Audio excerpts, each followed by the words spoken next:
We cannot become the wretched of the earth, the forgotten victims of our own undereducation, willing slaves feeding a system bent on our annihilation. Right. These songs are written for us. Yeah.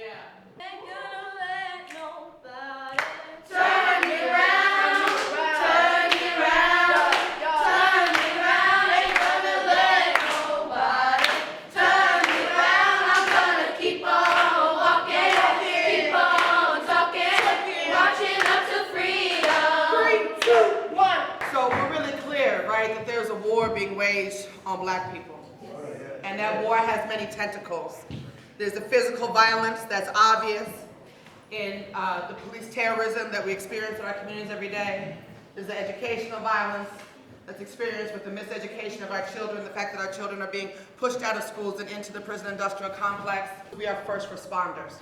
So every time the police terrorize someone in our community, we are out there on the streets responding within hours if possible. The sooner we can get out there, we're talking to the community about what really happened, not what the police narrative is about what happened, right? Not what the state's media is narrative about what happened, but what the people say that happened. And every single time, it's a different narrative.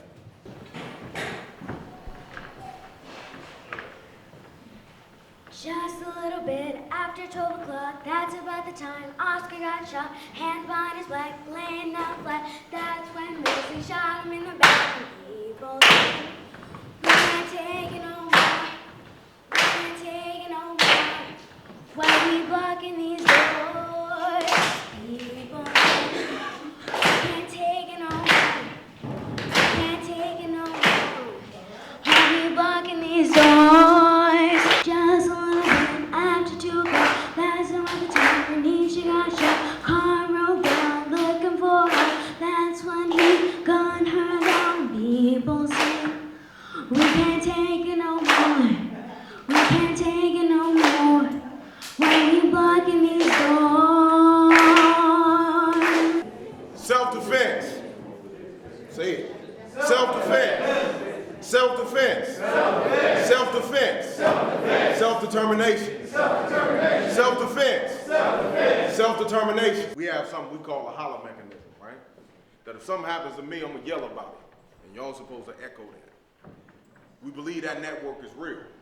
We watched it happen. And this is a perfect example of it. Because we were there, I went to the hospital. I recorded Jabari as he was laying in the hospital bed, moments after they got through doing whatever they were doing. The Tribune put an article out saying that it was a fugitive fleeing from justice. The video that we put out got about 200,000 views in less than 24 hours. It forced, I got calls from the Tribune, the Chronicle, East Bay Express. I got calls from all the major publications asking permission to utilize that video to fix their stories or go to print with their stories. That's the success of community networks. So we don't ever let them tell us that we can't dictate and determine our own fate. Who ready? We was born to be ready. Put your fist up. Tell them you're the real revolutionary. Cause when the time comes, who ready to ride? Or is you gonna be sitting there on the sidelines? Who ready? We was born to be ready. Put your fist up. Tell them you're the real revolutionary. Cause when the time comes, who ready to ride? Or is you gonna be sitting there on the sidelines? On the sidelines. Y'all ain't gonna be sitting there on the sidelines, alright? Y'all ain't gonna be sitting there on the sidelines, right? We need confirmation. Y'all a little quiet right now. Justice for Jabari. Justice for Jabari. Justice for Jabari. Justice for Jabari. Justice for Jabari. We gotta think of that where the accident happened at. It is not an accident, as an on purpose. You know, we have to look at it as a crime scene. You know what I mean? I was a victim of police brutality. We all were victims of police brutality. We talking about the FBI, the Federal Bureau of Intelligence. How do they make mistakes like this? We talking about the U.S. Marshals, trained professional bounty hunters. How do they make mistakes like this? Why has nobody apologized to my family? Forgive me, because I'm grown. But what about this 4-year-old girl? My daughter has 100 more years to live. The bad part is they was handling my daughter, you know. Police had my daughter in their arms, you know, instead of paramedics. Her leg is broken. She's scared to come out the house, you know. I don't know, I tried to talk to her a long time last night. She just wasn't saying much. They give me medicine, I don't feel it working, and they give me less medicine. You know what I mean? They giving me antidepressants. You know what I mean? If you want me to stop being depressed, take the police out of my community. Take them from in front of my house. Cause pigs are haram, pigs are haram. Burn their gas like bacon with a Molotov. Pigs are haram, pigs are haram. Burn their gas like bacon with a Molotov. Pigs are haram, pigs are haram. Burn their gas like bacon with a Molotov. Pigs are haram, pigs are haram. Burn their gas like bacon with a Molotov. There are medical bills, right? And not just the chase that happened that resulted in these injuries, the chase on a mistaken identity, injure first, ask questions later, injuries, right? But the pigs beat the crap out of Jabari and Mary before they took them to the hospital. So on top of the injuries that were already sustained, right, the pigs made sure that they increased those injuries. And the state isn't going to take care of our own. We've got to take care of our own. That's self-determination, right? We can and we will do for ourselves. We've got to get out of this messianic mentality that they're going to take care of us, because even in the ways that they take care of us usually ends up messing us up more. So today is about taking care of our own. So we're going to pass this bucket around so we can make sure that the baby and Jabari have what they need to move forward, right? And that they're clear that our community loves them. Revolution.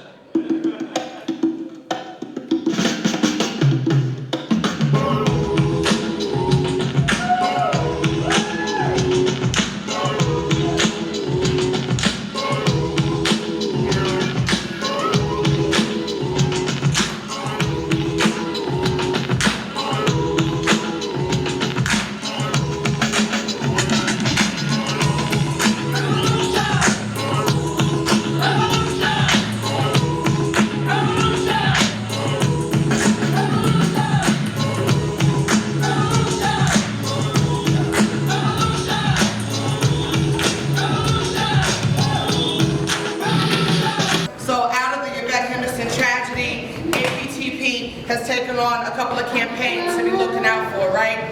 One is the Invisible Victims of State Terror. So if I were to tell y'all right now to start calling out names of victims of police terror, y'all would say Oscar Grant, Sean Bell, come on, who else would say? Alan Bluford. Malcolm X. So that's the first woman's name I heard, right? Yes, and we hold up all of our ancestors. But because of the way our society is structured, and because we're in a continuous battle against the white male supremacy patriarchal structure, right, that even within the terrorism and even amongst ourselves, the plight of women often gets buried. So APTP is talking about the Invisible Victims of State Terror, and that's women of color. And so we are launching that campaign, which will largely be a communications campaign to see their faces and speak their names, right? So that's one to look out for. Look for the coming web pages and the videos and all of that that's coming quick and soon. The other one is that who knows how they murdered Yvette Henderson? Go ahead, Ann. They killed her near the Home Depot in Emeryville with an AR-15, military weapons. An AR-15 in broad daylight in a residential area. That's the same weapons they're using in Afghanistan. An AR-15. And why is a police department that has 27 police officers in a town this big, I'm sorry, I'm in Emeryville, I'm out of Emeryville, I'm in Emeryville, I'm out of Emeryville. Why are they rolling with assault weapons in broad daylight on our people? I'll tell you why. Because what they stole is Emeryville is West Oakland and it's still full of niggas.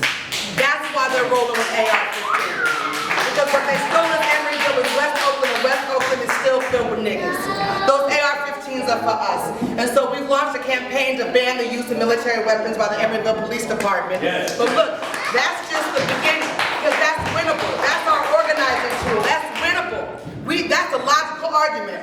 Why 27 officers need assault rifles? No logical-minded person is going to fight that, right? That's winnable for the people. Then we bring in that campaign to Oakland.